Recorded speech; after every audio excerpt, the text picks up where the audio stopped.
Press the bell icon on the YouTube app and never miss another update.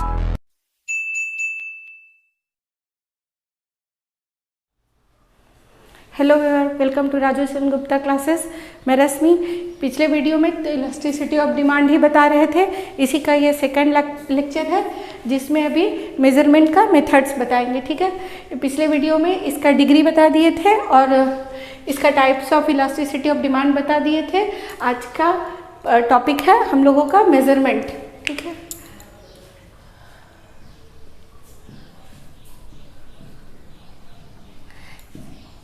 तीन measure होता है, तीन तरीके से हम लोग इसको मेज़र कर सकते हैं। 3 मेथड्स हैं। ठीक है, टोटल एक्सपेंडिचर मेथड,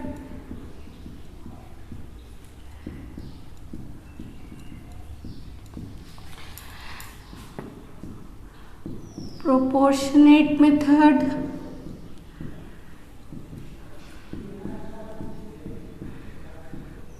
और ज्योमेट्रिक मेथड।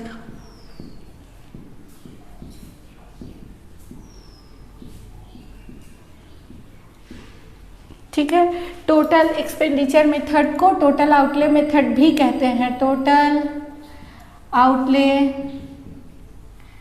मेथड भी कहते हैं। प्रोपोर्शनेट मेथड को परसेंटेज मेथड भी कहते हैं।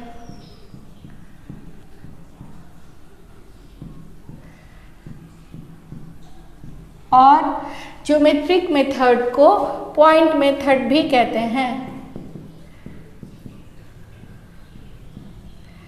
ठीक है, ये जो मेजरमेंट है, ये सारा मेथड जो है, ये सारा मेथड को कौन बताए थे? मार्शल। चूंकि ये कंसेप्ट को ही मार्शल डिफाइन किए थे सबसे पहले, और इसका जो मेजरमेंट का मेथड है इसको भी मार्शल ही सबसे पहले बताए थे। ठीक है, बारी बारी से सारा मेथड बताएंगे। अभी टोटल एक्सपेंडिचर मेथड या टोटल आउटले मेथड बताएंगे, जिसमें नाम से ही आपको लग रहा है टोटल एक्सपेंडिचर। इसमें टोटल एक्सपेंस क्या हो रहा है, कितना टोटल खर्चा हो रहा है, उसके आधार पे हम लोग इसका इलास्टिसिटी ऑफ डिमांड को मेज़र करते हैं। इस मेथड का, टोटल आउटले मेथड को 3 तरीके से नापते हैं हम लोग, या ये 3 तरह का होता है। क्या क्या होता है इसमें? यूनिटरी इलास्टिक डिमांड होता है, यूनिटरी इलास्टिक डिमांड होता है, ED = 1। ठीक है, दूसरा होता है greater than unitary,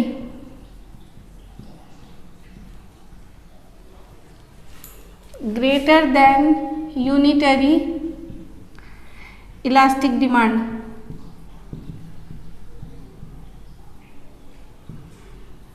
ED greater than 1।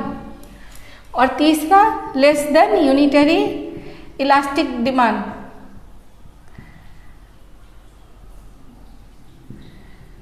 Less than unitary elastic demand. अब इसको मापते कैसे हैं ये बताएंगे।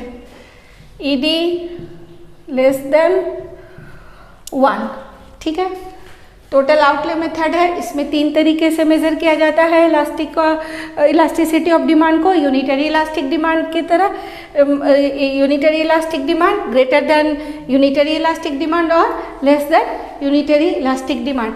ठीक है, इसका एक यहाँ पे चार्ट बना ले, एक टेबल बना ले रहे हैं, तब समझने में आराम होगा। इसमें एक सिचुएशन, पहला, सेकंड कॉलम में प्राइस, क्वांटिटी,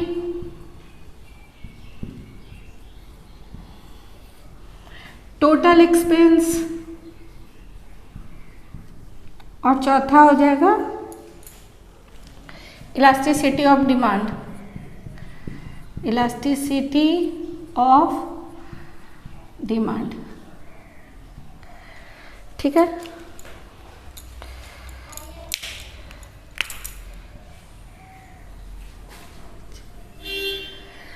चलिए अब सिचुएशन ए,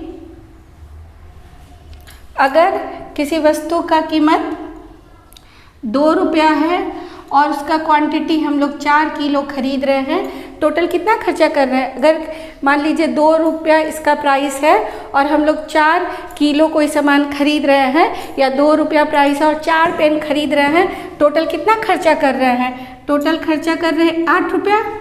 ठीक है, फिर अगर प्राइस घट के 1 रुपीज़ हो जाता है और अगर हम लोग क्वांटिटी बढ़ा करके 8 कर देते हैं, टोटल एक्सपेंस कितना है? 8। सेम है, प्राइस डिक्रीज हो या इंक्रीज हो, लेकिन टोटल एक्सपेंस में कोई चेंजेस नहीं आता है, नो चेंजेस। ठीक है, कोई चेंजेस नहीं आता है, तो इस सिचुएशन में elasticity of demand equals to 1 होता है। एक बार फिर बता रहे हैं, प्राइस यहाँ डिक्रीज का सिचुएशन दिखाया है। प्राइस 2 रुपया था, 4 पेन खरीद रहे थे, 8 रुपया टोटल खर्चा कर रहे थे। प्राइस 1 रुपया हो गया, 8 पेन खरीदने लगे, फिर भी टोटल एक्सपेंस कितना है मेरा? 8 ही हुआ। तो यहाँ कोई चेंजेस नहीं आया एक्सपेंस में, प्राइस में इंक्रीज या डिक्रीज होने पर टोटल एक्सपेंस मेरा सेम ही रहता है, तो इलास्टिसिटी ऑफ डिमांड 1 होता है। दूसरा सिचुएशन बी,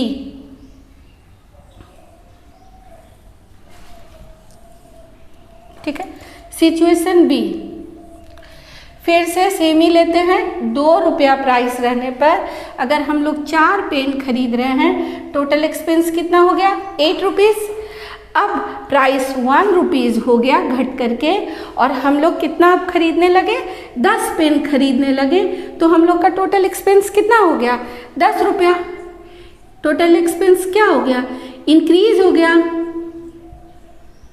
ठीक है, इंक्रीज हो गया, इंक्रीज लिख दिए इस तरह, इंक्रीज हो गया। इस सिचुएशन में इलास्टिसिटी ऑफ डिमांड हमारा ग्रेटर देन 1 होता है। ठीक है, देखिए इसको और एक तरह से भी बताएंगे, अभी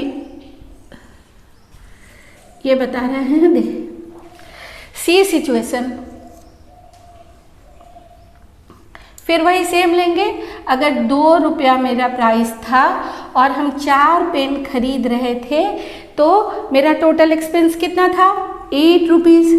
अब अगर मेरा प्राइस 1 रुपीज़ हो गया और अब हम पेन खरीदने लगे कितना? 6, तो मेरा कितना एक्सपेंस हो गया? 6 रुपया। मेरा एक्सपेंस क्या हुआ? यहाँ घट गया, डिक्रीज हुआ। ये हो गया elasticity of demand less than 1। ये 3 सिचुएशन है। ठीक है, इसको ऐसे बता रहे हैं, ध्यान दीजिएगा। देखिए पहले सिचुएशन में क्या हो रहा है, जब प्राइस मेरा चेंज हो रहा है, इंक्रीज या डिक्रीज वट एवर, तो मेरा टोटल एक्सपेंस क्या है? सेम है। Total expense remains same. ये सिचुएशन 1 हो गया। ठीक है, ये सिचुएशन क्या हो गया? ए हो गया, जिसमें elasticity of demand equals to 1 है। ठीक है, नंबर 2 में क्या हो गया? जब मेरा प्राइस डिक्रीज हुआ, टोटल एक्सपेंस क्या हो गया? इंक्रीज हो गया। यानी कि प्राइस के डिक्रीज होने पे टोटल एक्सपेंस इंक्रीज होता है,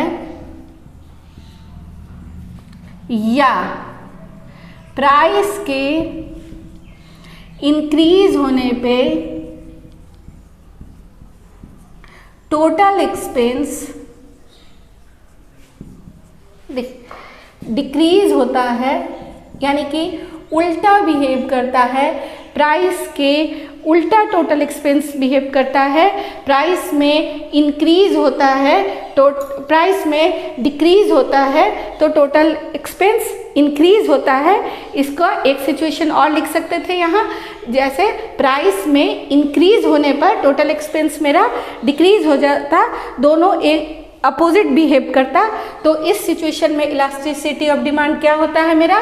ग्रेटर देन 1।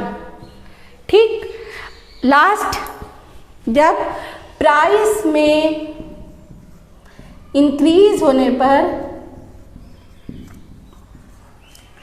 देखिए प्राइस में इंक्रीज होने पर टोटल एक्सपेंस भी इंक्रीज होता है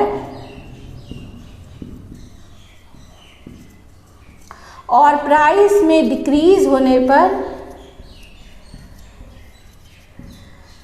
टोटल एक्सपेंस भी डिक्रीज होता है, टोटल एक्सपेंस ऑल्सो डिक्रीजेस। तो ये सिचुएशन क्या है, elasticity of demand is less than 1, ठीक है। इसमें उल्टा बिहेव कर रहा है और इसमें सेम, इंक्रीज होने पे इंक्रीज हो रहा है, डिक्रीज होने पे डिक्रीज हो रहा है। इसमें इंक्रीज होने पर डिक्रीज हो रहा है और डिक्रीज होने पर इंक्रीज हो रहा है, और इसमें प्राइस इंक्रीज हो या डिक्रीज टोटल एक्सपेंस कांस्टेंट रह रहा है। ये 3 सिचुएशन है जो टोटल आउटले मेथड में, और इस पर न्यूमेरिकल्स भी आप लोगों को पूछेगा, ठीक है। ये इतना दूर बताए, अब इसको हटा करके अब इसके बाद प्रोपोर्शनेट मेथड बता रहे हैं सेकंड। चलिए अब सेकंड मेथड पे आते हैं। फर्स्ट टोटल आउटले मेथड बता दिए हैं, सेकंड मेथड है परसेंटेज और प्रोपोर्शनेट मेथड। परसेंटेज और प्रोपोर्शनेट मेथड, ठीक है। ये मेथड भी मार्शल ही बताए थे, ठीक है। इसमें क्या होता है, elasticity of demand equals to minus का साइन रहता है जो डिनोट करता है कि there is inverse relation in between price and quantity demanded, ठीक है। बस और कोई काम नहीं है इसका। अब यहाँ क्या है, परसेंटेज चेंज इन, परसेंटेज चेंज या प्रोपोर्शनेट चेंज, ठीक है, कंफ्यूज नहीं होना है। Change in quantity demanded divided by percentage change in price, ठीक है। देखिए अब इसको थोड़ा तोड़ लेते हैं अलग अलग, पहले यहाँ लिख लेते हैं। देखिए परसेंटेज चेंज इन क्वांटिटी, क्या मतलब होता है इसका, परसेंटेज चेंज इन क्वांटिटी हम लोग कैसे निकालते हैं, change in quantity divided by initial quantity into 100, ठीक है। लिख दे रहे हैं यहाँ, इसको कैसे लिखते हैं, change in quantity demanded, change in quantity demanded divided by initial demand जो पहले था, इनिशियल डिमांड इनटू 100, ठीक है। ये परसेंटेज निकालते हैं ऐसे। अब इसी तरह percentage change in price,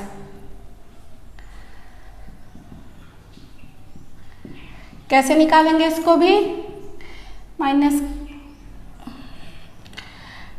change in price divided by price into 100, या change in price divided by initial price into 100, ठीक है। बता चुके हैं कि ये क्या साइन है, ये डेल्टा का साइन है जिसका क्या मतलब होता है, चेंज दोनों तरह का, इंक्रीज या डिक्रीज, चेंज, ठीक। Percentage change in price divided by, अब इसको हम लोग, ये जो फॉर्मूला है इसको हम लोग इसमें डालते हैं इसको, ठीक है। यहाँ क्या हो जाएगा, ED equals to minus sign रहने देंगे। Percentage change in quantity demanded की जगह हम लोग ये वाला लिख सकते हैं, ऊपर वाला, divided by Q into 100 divided by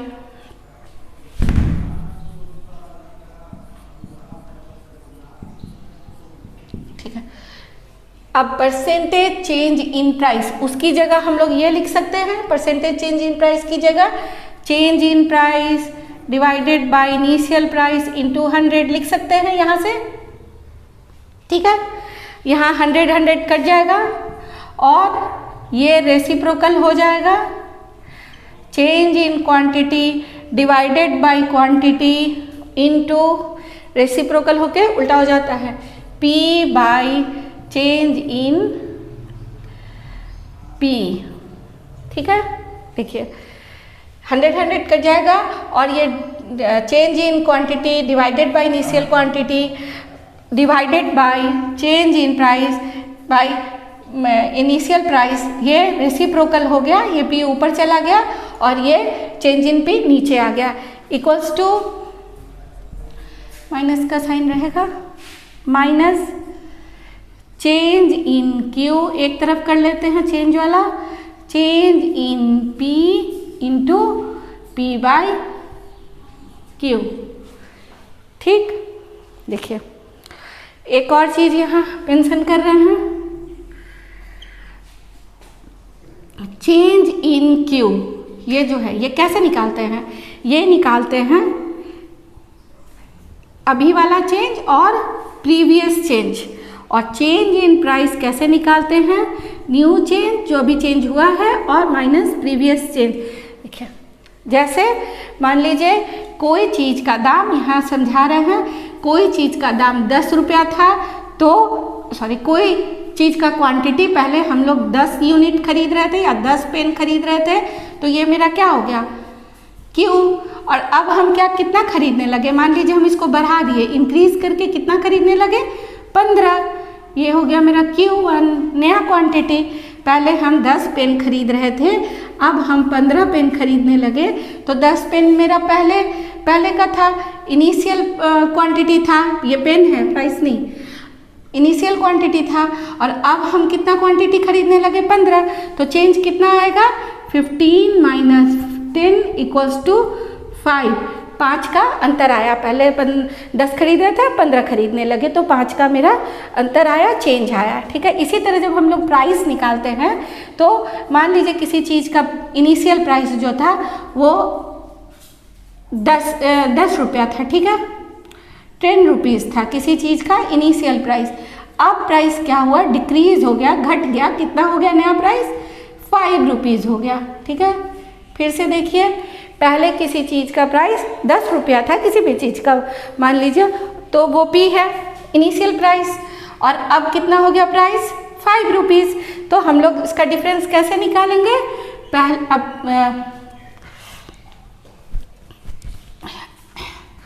घट गया है तो 5 माइनस 10 करेंगे, 5 आएगा माइनस, लेकिन यहाँ पर माइनस साइन से टेंशन नहीं करना है, ये माइनस साइन नहीं, कुछ नहीं है, ये सिर्फ फॉल को दिखाता है, फॉल। ठीक है, ये जो डिक्रीज हो रहा है इसको शो करता है, इसका प्लस माइनस नहीं करना है मैथ्स की तरह। ठीक है, ये सिर्फ एक साइन है जो डिनोट करता है कि इनवर्स रिलेशन, यहाँ पर ये फॉल हो रहा है, घट रहा है।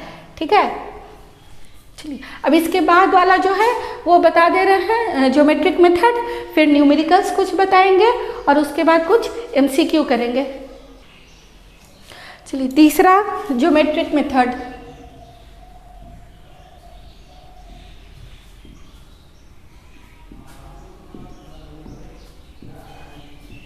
ज्योमेट्रिक मेथड या पॉइंट मेथड भी इसको कहते हैं। ठीक है, इसमें क्या होता है, इसमें किसी भी डिमांड कर्व पे, डिमांड कर्व के किसी भी पॉइंट पर अगर हम लोगों को इलास्टिसिटी ऑफ डिमांड जानना हो तो इसका फॉर्मूला होता है ED एट एनी पॉइंट। मान लीजिए यहाँ एक पॉइंट ले रहे हैं P, ठीक है, तो ED एट पॉइंट P किसी भी पॉइंट पे इसका फॉर्मूला होता है लोअर सेगमेंट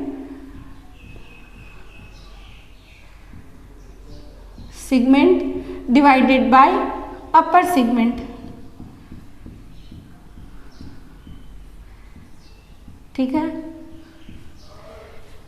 अगर और इसमें मान लीजिए ये एक डिमांड कर्व है, इसका ये एक्स एक्सिस है, यहाँ क्वांटिटी है, और ये वाई एक्सिस है, यहाँ प्राइस है। ये मेरा डिमांड कर्व है, इसका हम लोग पॉइंट ले लेते हैं। मान लीजिए ये ए पॉइंट है, ये बी पॉइंट है, ये पी है, यहाँ एम और यहाँ एन ले रहे हैं। ठीक है, तो यहाँ पर किसी भी पॉइंट पे हम लोगों को निकालना है। मान लीजिए जैसे यहाँ पर हम पी पॉइंट पे निकाल रहे थे ईडी, तो लोअर सेगमेंट क्या होगा, ईडी एट पॉइंट पी निकाल रहे हैं तो लोअर सेगमेंट क्या होगा, पी बी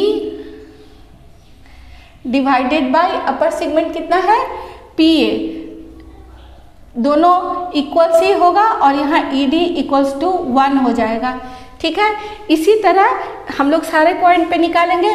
जैसे जैसे हम लोग एक्स एक्सिस की तरफ आते जाते हैं, ईडी क्या हो जाता है, यहाँ 0 हो जाता है, यहाँ ईडी लेस देन 1 हो जाता है, यहाँ ईडी 1 हो जाता है।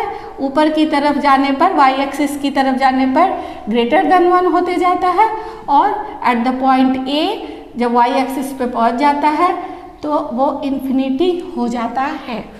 ठीक है, ये हो गया इलास्टिसिटी ऑफ डिमांड का तीनों मेथड जो हमको बता दिए कि पहला मेथड क्या था। पहला मेथड टोटल आउटले मेथड था, सेकंड मेथड क्या था, प्रोपोर्शनेट मेथड था, और थर्ड मेथड था ज्योमेट्रिक मेथड। इसके बाद हम अभी कुछ न्यूमेरिकल्स आप लोगों को बताएंगे। इसके बाद एमसीक्यू, बहुत इंपॉर्टेंट चैप्टर है, इसमें से बहुत सारा क्वेश्चंस आएगा और बहुत सारा न्यूमेरिकल्स भी आएगा, तो उसको अभी बता रहे हैं। देखिए यहाँ 3 न्यूमेरिकल्स दिए हैं। ठीक है, इसको सॉल्व करके बताएंगे आपको कैसे करना है। इससे रिलेटेड बहुत सारा न्यूमेरिकल्स आएगा आप लोगों को एग्जाम में, तो ये हम 3 एग्जाम्पल के लिए बता रहे हैं। पहला क्या है, as a result of 10% fall in price of a good, its demand rises from 100 to 120 units, find out the price elasticity of demand. देखिए क्या क्या दिया है यहाँ, 10% फॉल इन प्राइस। ठीक है, तो पहला हमको परसेंटेज चेंज इन प्राइस दे दिया है, कितना दे दिया है, 10%। ठीक है, अब क्या दिया है, it's demand rises from 100 to 120, यानी कि इसका परसेंटेज चेंज हमको निकालना होगा। तो परसेंटेज चेंज हम कैसे निकालते हैं, यहाँ निकाल रहे हैं, वहाँ बताएंगे परसेंटेज चेंज कैसे निकालते हैं।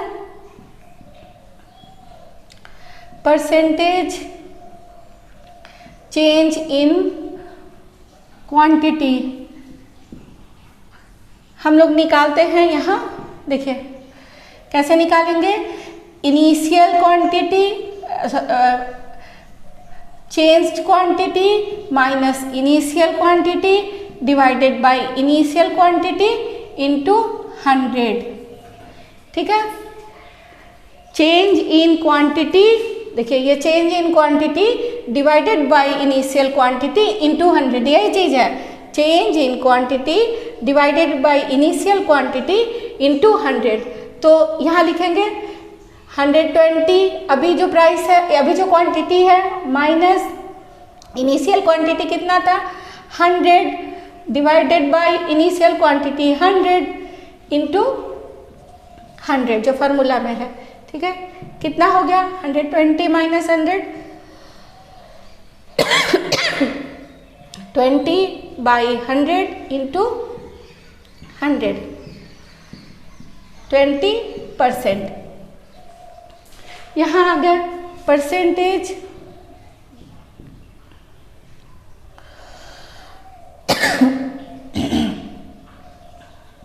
चेंज इन क्वांटिटी, कितना निकाल लिए 20%। परसेंटेज चेंज इन क्वांटिटी हो गया। अब इसको फॉर्मूला में सेट कर रहे हैं, ED equals to minus percentage change in quantity divided by percentage change in price, यही फार्मूला है। ठीक है, तो परसेंटेज चेंज इन क्वांटिटी कितना है 20% डिवाइडेड बाय 10% इक्वल्स टू कितना हो गया 2। तो यहाँ क्या हो गया ED इज ग्रेटर देन 1, क्योंकि 2 है तो 1 से ज़्यादा है, ED इज ग्रेटर देन 1, ये निकल गया। अब दूसरा है a consumer buys 100 units of good Y at ₹5 per unit. The price elasticity of demand for the good is 2. At what price will he willing to buy 140 units of good Y? यहाँ क्या क्या दिया है, देखिए क्या दिया है, consumer buys 100 units of good Y। तो इसका इनिशियल क्वांटिटी कितना हो गया 100 एट ₹5 पर यूनिट, तो इनिशियल प्राइस कितना हो गया 5। प्राइस इलास्टिसिटी ऑफ डिमांड दिया हुआ है ED equals to 2। At what price will he willing to buy, यानी कि हम लोगों का जो नया प्राइस है चेंज इन प्राइस नहीं दिया हुआ है नया, ठीक है। और क्या दिया हुआ है willing to by 140 units, 140 units, नया क्वांटिटी कितना है 140, ठीक है, ये हमको दिया हुआ है यहाँ तक।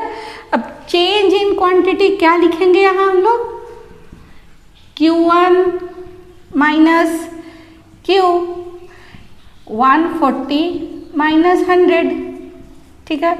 और चेंज इन प्राइस क्या लिखेंगे, मान लेते हैं कि अभी का प्राइस हम लोगों का X है, ठीक है, तो क्या लिखेंगे P1 माइनस P, तो ये हो जाएगा X माइनस 5, ठीक है।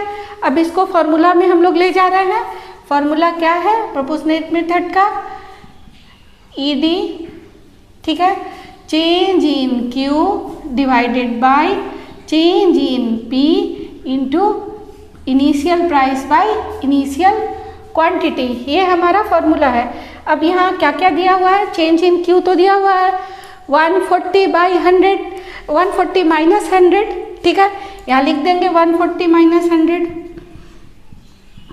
चेंज इन प्राइस तो मालूम नहीं है एक अभी वाला, तो x माइनस 5 है हम लोगों का, x माइनस 5 लिख देंगे इंटू इनिशियल प्राइस कितना दिया हुआ है हम लोगों का 5, और इनिशियल क्वांटिटी कितना दिया हुआ है 100, ठीक है। इसको 40 by x minus 5 into 5 by 100, ठीक है, काट लेते हैं।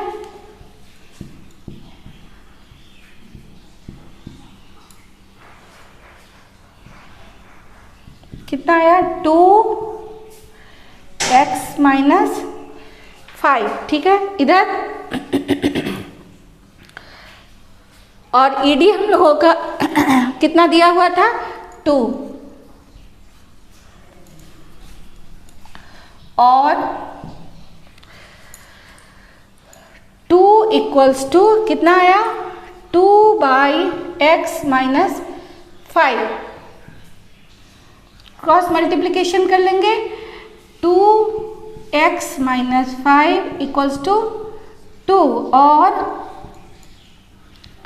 2x minus 10 equals to 2, 2x equals to कितना आ गया 10 माइनस 2, 2x इक्वल्स टू 8, और x इक्वल्स टू 8 बाई 2 4, ठीक है, यानी कि x कितना आ गया हम लोग का 4, और हम लोग x क्या माने थे P1, अभी का नया प्राइस कितना आ गया 4 rupees.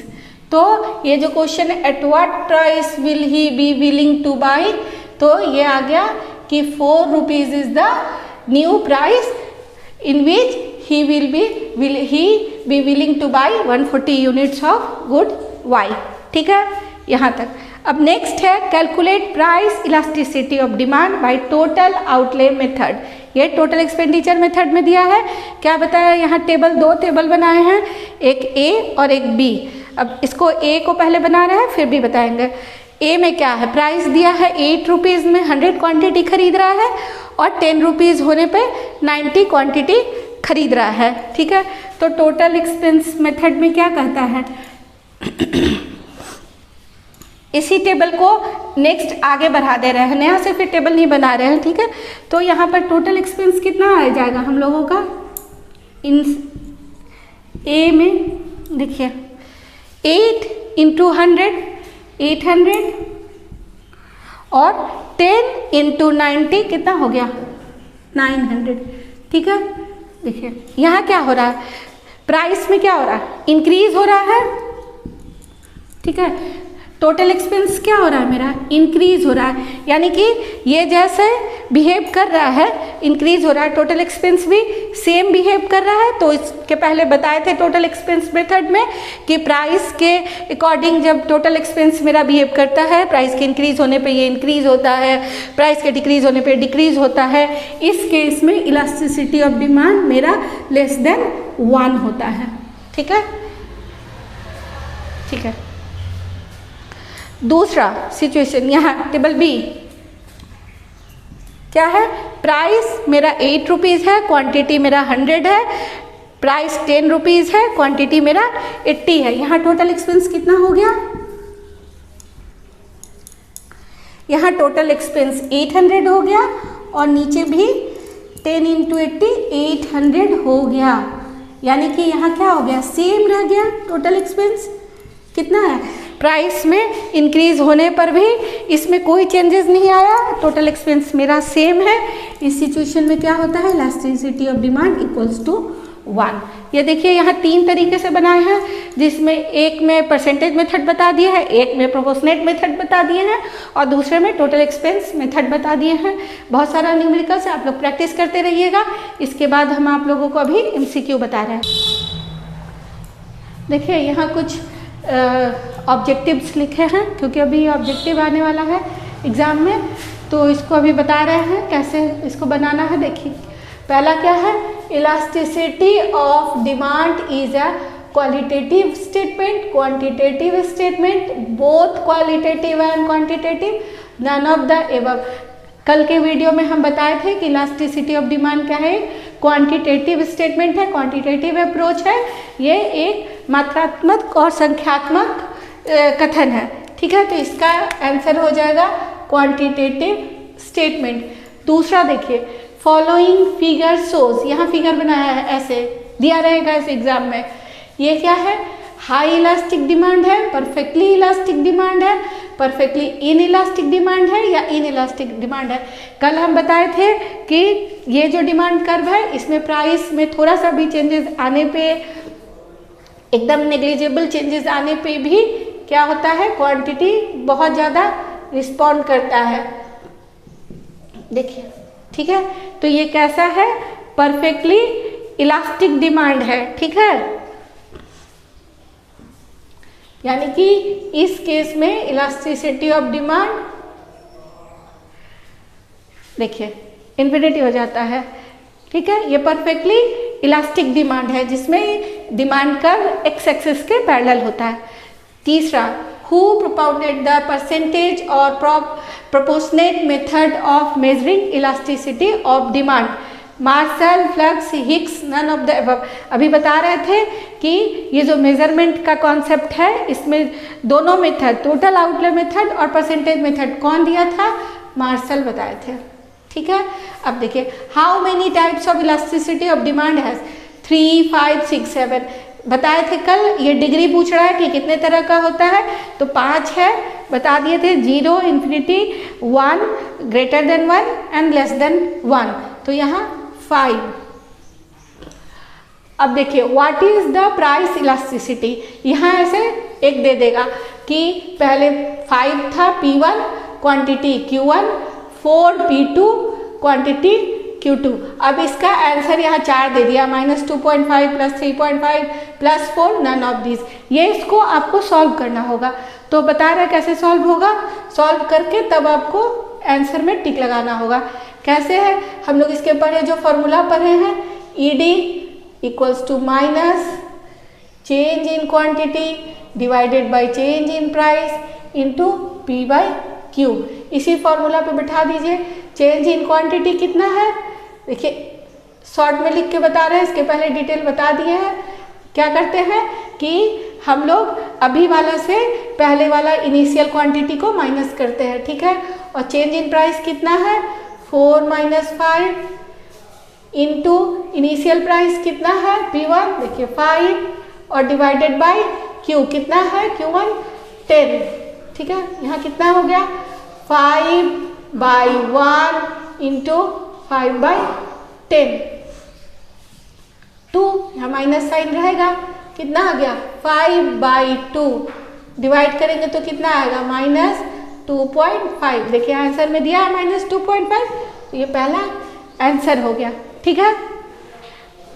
Next, which of the following shows elasticity less than 1, necessity goods, comforts, luxurious, all the above. इसमें नेसेसिटी गुड्स जो होता है उसका इलास्टिसिटी जो है वो लेस देन 1 होता है, वो बहुत कम उसमें दाम बढ़े या ज़्यादा, चूँकि वो नेसेसिटी गुड्स है, आपको माचिस है, दवा है, ये सब क्या है प्राइस में चेंजेस आने पर भी ज़्यादा चेंज नहीं हो सकता, ये ज़रूरी सामान है, इसलिए इसका आंसर होगा 1, नेसेसिटी गुड्स।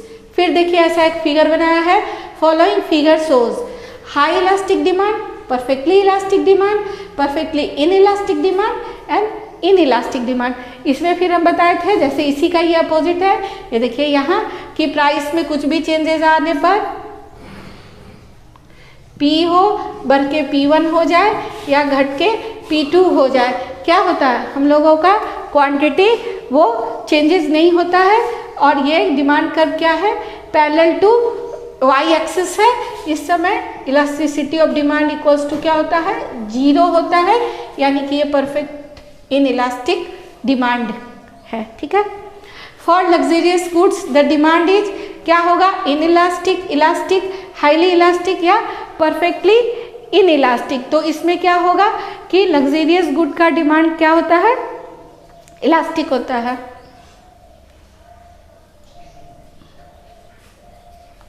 हाईली इलास्टिक होता है। देखिए inelastic, elastic, highly elastic, perfectly elastic. Luxurious goods है, जब हम लोग के पास पैसा होगा तो खरीदेंगे, नहीं होगा तो नहीं खरीदेंगे, ज़्यादा दाम बढ़ जाएगा तो नहीं खरीदेंगे, ये हाईली इलास्टिक होता है। Next, if a demand of good changes by 60% due to 40% change in price, the elasticity of demand is, यहाँ 4 ऑप्शन दे दिया है। अब इसको भी आपको सॉल्व करना होगा, तो देखिए इसका फॉर्मूला क्या है परसेंटेज वाला का, परसेंटेज चेंज इन क्वांटिटी, देखिए शॉर्ट में लिख रहे हैं, divided by percentage change in price, इसी तरह निकलता है। तो चेंज इन क्वांटिटी कितना दिया है 60%, ठीक है, और चेंज इन प्राइस कितना दिया है 40%।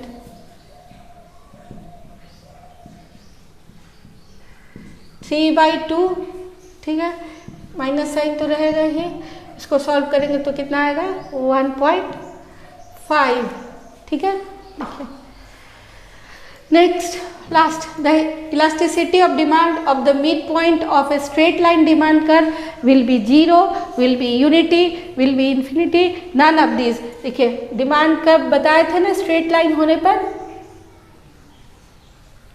पॉइंट मेथड में जो मिड पॉइंट में रहता है इस समय इलास्टिसिटी ऑफ डिमांड 1 होता है। जैसे जैसे ऊपर जाएगा यहाँ इन्फिनिटी हो जाएगा और नीचे आएगा तो 0 हो जाएगा, यहाँ लेस देन 1 और बीच में ग्रेटर देन 1। ये पॉइंट मेथड में है, तो यहाँ हो जाएगा क्या मिड पॉइंट पे क्या होगा डिमांड का एट द मिड पॉइंट क्या होगा विल बी यूनिटी। देखिए ये इतना ऑब्जेक्टिव हम आपको अभी बताए हैं, ठीक है, इसको प्रैक्टिस करते रहिएगा। आज ये चैप्टर यहाँ पे ख़त्म हो रहा है, नेक्स्ट वीडियो में कोई और चैप्टर यूटिलिटी शुरू करेंगे। इसके अलावा भी जो लोग भी ग्रेजुएशन में ऑनर्स पेपर जिनका भी इकोनॉमिक्स है या मास्टर्स कर रहे हैं, उन लोगों को माइक्रो मैक्रो के अलावा भी बहुत सारा चैप्टर पढ़ना पड़ता है पेपर, जैसे इंडस्ट्रियल है, एग्रीकल्चर है, वेलफेयर इकोनॉमिक्स है, बहुत सारा। हम कोशिश करेंगे धीरे धीरे कि सारे चीज़ को लेकर के आप लोगों के सामने आए और उसका आप लोगों को पढ़ाएं, आप लोगों को बताएं, डिस्कस करें, ठीक है। तो इसके लिए आप लोग हमारे चैनल को सपोर्ट कीजिए, लाइक कीजिए, हौसला बढ़ाइए, ताकि और भी बहुत सारा पेपर, मनी एंड बैंकिंग है, बहुत सारा पेपर है जो कि हम लेकर के आएंगे धीरे धीरे, और इसके बारे में बताएंगे आप लोगों को। तो लाइक कीजिए, शेयर कीजिए।